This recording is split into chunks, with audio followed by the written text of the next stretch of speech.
Hello everyone, my name is Bola and I am an under 40 CEO. The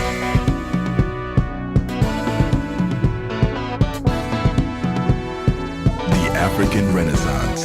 The concept that the African people and nation shall overcome the current challenges confronting the continent and achieve cultural, scientific, and economic renewal is here, with young men and women taking the lead. Some call them the new school heroes.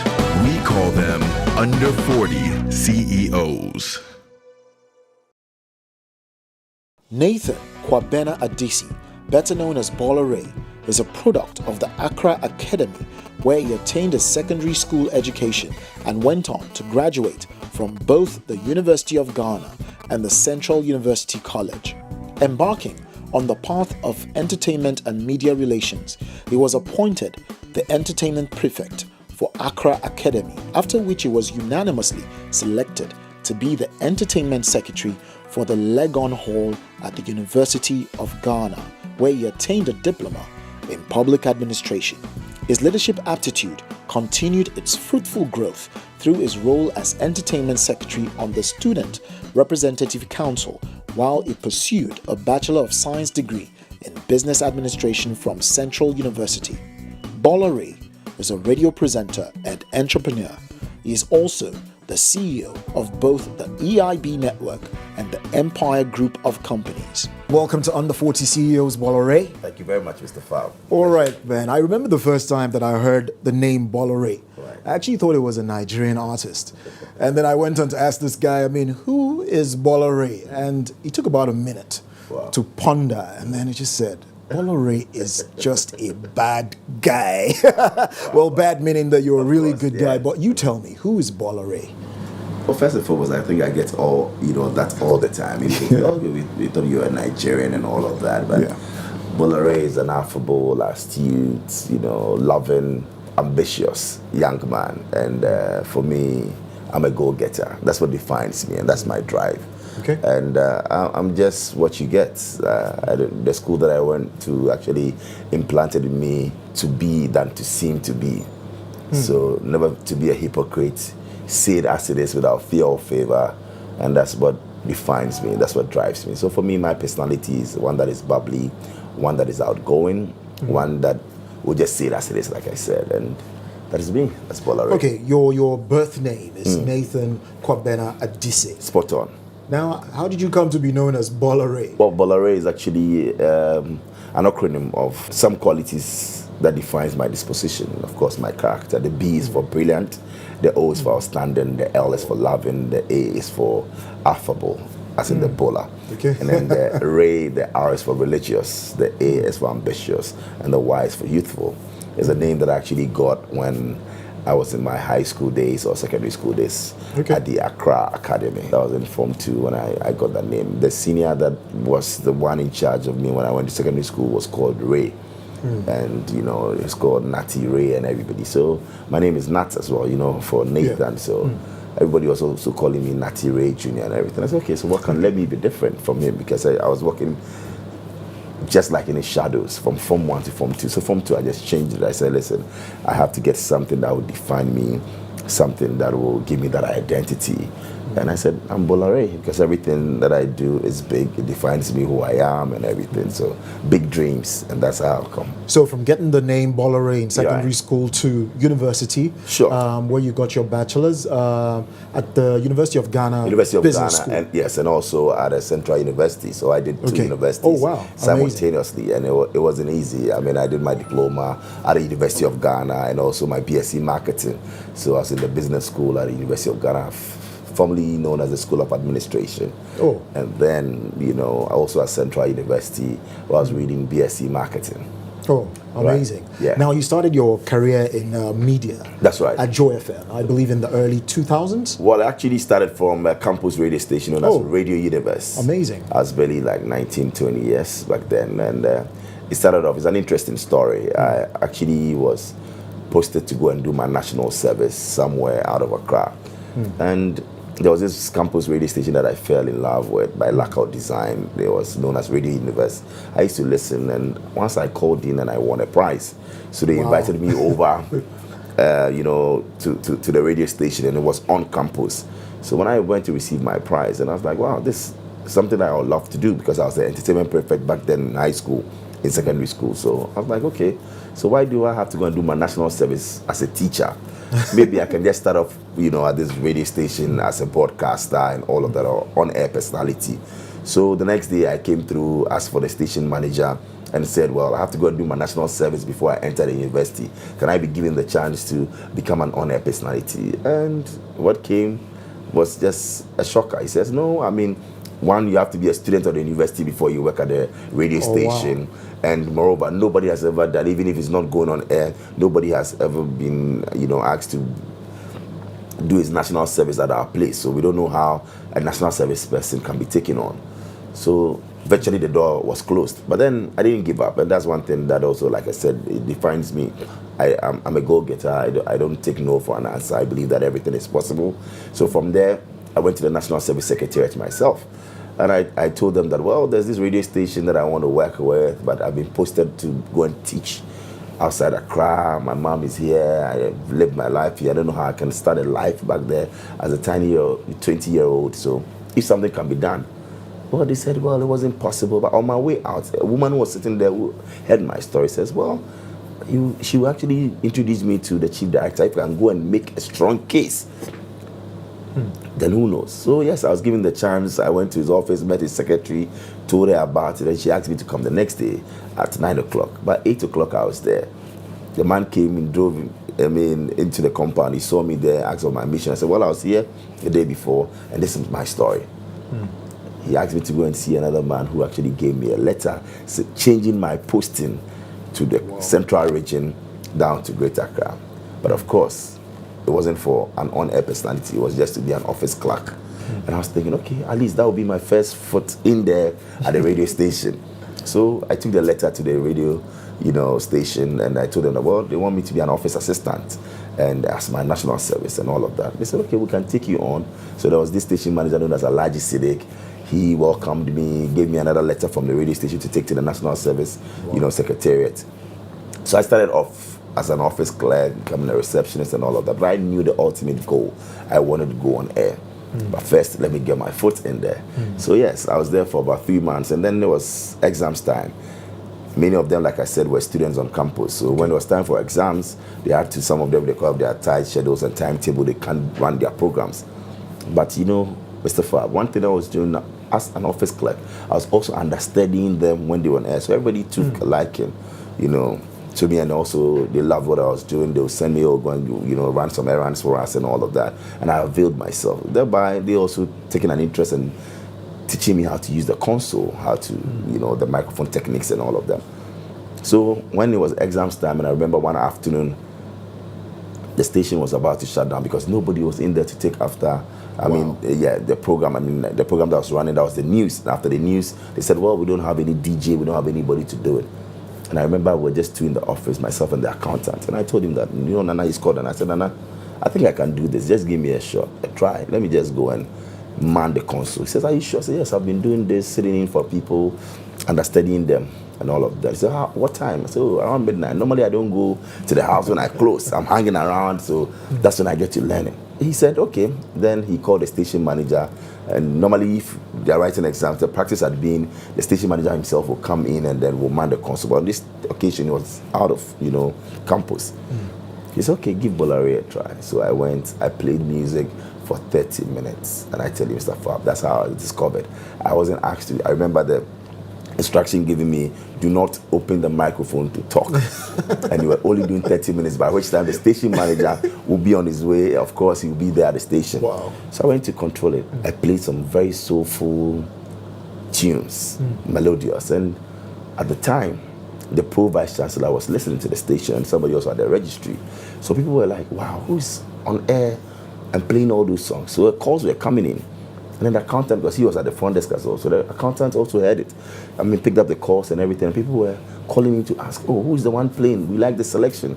So the pro vice chancellor drove to the station. Wow. And his name is Professor Yanka. I remember this day, and he came to see me and said, wow, this chap, why don't you guys give him a slot? Maybe every time after the news, before the next program, because the news was for 30 minutes, 12 to 12:30. And then 12:30 to 1 was a show that was a 30 minutes block.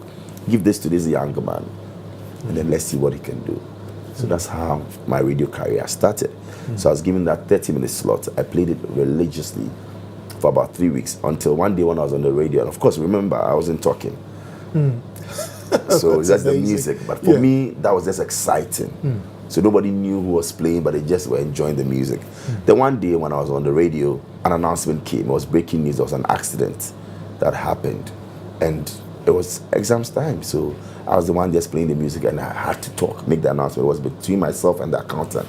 And he says, just read the announcement. So I picked it, read. I was, a little bit petrified. I was afraid. But I read it.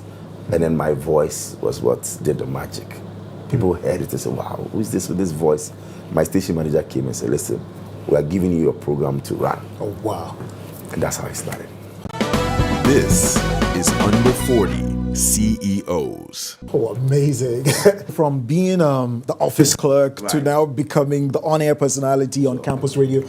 And today you're managing the largest network, We give God the glory. in Ghana. Yeah. I know there's more to tell me. How did you go from there to here? Well, I think it's discipline. It's also, most importantly, the grace of God. And that is one thing. The God factor is important. I think that we need to recognize that from where we're coming from. I mean, we weren't given the chance. Many said, well, it can happen. No, you can't do it. And Mr. Fab, every big step in my life that I've taken, there were people who doubted. There were naysayers. But for me, that is what pushes me to the next level. I mean, right from being an on-air personality, like I said, from the campus radio station, I said, well, you can't do your national service here and all of that. When I was going to become the entertainment prefect, because of my structure, back at school, people said, oh, he should be the dining hall prefect. He can't do anything for us in entertainment. And I proved them wrong. It was only my time that we did the program known as Mr. Accra Academy. And it's on record. It's never been done after my time. And of course, getting into, radio, commercial radio from a campus radio station, I remember very well many people saying, oh, he's not a Joy FM material. He can't do this. He's coming from this radio station and it's for students, it's for the youth. Joy FM is more commercial and it's different. And I went in there to prove them wrong. I'm the longest 7 drive time host on Joy FM. I did it for 11 years, 2003 till 2014. So clearly, that's what defines me. I mean, that is what drives me as a person, and for me, that is it. Okay, so from being entertainment prefect, in secondary school, Right. You launched an annual concert in 2010, Ghana Meets Nigeria. Correct. What were you hoping to achieve at the time? And secondly, is it still meeting your expectations today? Well, certainly so. I think that it was a plan that was, thought out carefully and planned to achieve that solidarity and that oneness. And of course, bridging the gap between Ghanaians and Nigerians. I think that, yes, hitherto we're meeting on the soccer pitches, for football, yes, which we all love. We're sharing a lot of things economically. And also entertainment, there were some collaborations, I was very instrumental. I remember when I got to Nigeria the first time in 2002, I went to a place known as the Coliseum and I met a governor and he took me to his place. I was there with then Two-Face and Tony Tetula because I brought TikTok and Slim Basta for a show. So that is when it started to actually hit me in 2002 that what can we do together? These two great countries, I mean, we are like brothers or sisters, and I've been nurturing that idea. So in 2010, when I got the opportunity to put up a concert, I was like, wow, it would be good to have Nigerian artists and Ghanaian artists on one stage, battle it out in that friendly fire. But of course, for us to also be entertained, there are a good number of Nigerians that are here that are doing so well and running businesses. They will give me my money back. So I did that. But of course, it was a great plan. Well thought out. I went all out in terms of investing in it. Nobody believed in me. I went to almost every name them, big company, corporate company to sponsor. Nobody actually was ready. It was one company known as RLG that came and said, okay, we believe in this dream, but we can't even foot your total budget because it was really around about $150,000 then to do that show. And I got a mere $10,000 as sponsorship. So the rest I was actually, banking my hope on gate proceeds. And I thought I was good. So I did some calculations, and I was doing that at a dome at the time. It could take 5,000 people. And I worked it out, okay, if a VIP ticket is going for this. And I just wanted to break even. But you know what, Mr. Fab, I lost. I lost in excess of about $90,000. Wow. Yes, I remember that night when we went back home, my wife asked me, are you sure you want to do this again? I said, yes, next year. And I said, next year, this year I bought Two Face, I bought J. Martins, we bought Nice, and one day to see for our first concert. I said, yes, next year I want to bring Davido, I want to bring Whiskey down. I said, are you crazy? You've lost this amount of money, you're thinking of the next artist. I said, yes, because I knew that this program will stay. One day, we'll get sponsorship because we went all out. Lighting was on point, sound was great, the decor was awesome. We rolled out limousines on all the Rolls-Royce Phantoms and the Bentleys to pick up the artists. We changed how entertainment and lifestyle in terms of events and everything around it should be. The press conference, the hotel that we used, we went all out and rolled the carpet because we thought if it must be done, it must be done well. And for me, I'll not cut corners. So that was it. I lost money, but I was like, wow, I made a statement. 4 days afterwards, we got a letter from MTN that it will sponsor next year's Ghana Meets Niger. And I was like, wow, now we're going somewhere. Even the show hadn't started, but they registered an interest that they want to actually sponsor next year's one because we invited corporate Ghana and the decision makers to come and have a look. I mean, the lights and the pyros and everything. So they realized that, wow, if somebody can do this, then it's worth sponsoring. So the next year we had Moet Chandon, we got Hennessy, we got MTN, and we got RLG again. And that's when we made that statement. Yes, we broke even, and subsequently we started making profits. This is Under 40 CEOs. One of the news items, that got you in the headlines recently is the acquiring of GH1 from Chatterhouse. Right. Now, what went into making that deal possible? And was it a total, complete takeover? Sure, I mean, yes. Yeah. An absolute takeover. And for us at the EIB Network, and I'd like to salute my founder and chairman, emeritus. His name is Dr. Kwabena Dufour the First. He's a finance person. He was one time governor of the Bank of Ghana. Oh, wow. He's one-time finance minister of Ghana. And also he's the chairman for Unibank, Star Assurance, Star Life, and Star Gold Fields and all of that. I went to him with this great idea that, okay, I've done radio, I want to go into this and have my own station, so they should come in and support. And he said, Bola, listen, we're ready to support and partner you, and let's do this. So that's how EIB Network, started. And great ideas with great financial backing. And my chairman emeritus had that direction because he had always wanted to be in the media. He was in there with a newspaper and one radio station. So he says, Bola, come in, let's do this, let's acquire, let's show not just Ghanaians, but Africans how the media is a relevant tool for national development. So when we got in, we started off with Star FM, and then we moved on to Live, Kasapa. We have 7 radio stations now. And then along the way, we said, well, yes, we've done well with radio. What can we do with TV? And for me, I have a TV background as well. I worked with TV3 for 8 years, hosting arguably the most popular television show known as Music. I mean, every Saturday night, everybody was glued to their sets to watch that, a TV show till I bow, out in 2009. Okay. So I'd already done that. So I said to myself that, okay, fine, why not TV? And looking around, I wasn't ready. It was difficult to get a license to start off. Yes, we could have gotten a digital license, but I want an analog one that can reach a lot more homes because we had not done the digital migration. So we said, okay, why don't we do that? And we looked around. It was tough getting GH1 to sell, but it took some convincing, and certainly the grace of God. Yola Ayuade, the owner, and the wife, Teresa, I salute them. They also believed in the vision. They realized that, okay, they also want to move on to other interests. But if they even have to sell, it has to go to the right people, because there's nothing like losing your baby to somebody who will just mess up that baby.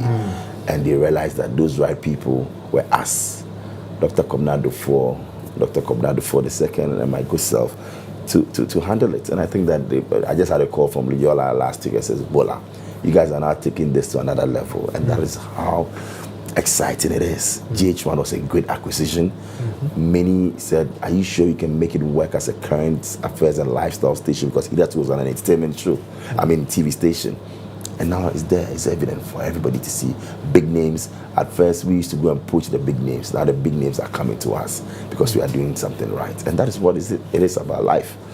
I once read that dress how you want to be addressed. And I believe that people are attracted to great things. So if they look at you, Mr. Fab, and look at you, Bola, your dressing alone will do 70% of the talking before you even talk. And they get to know the brains and everything. I think that that's what it is about life.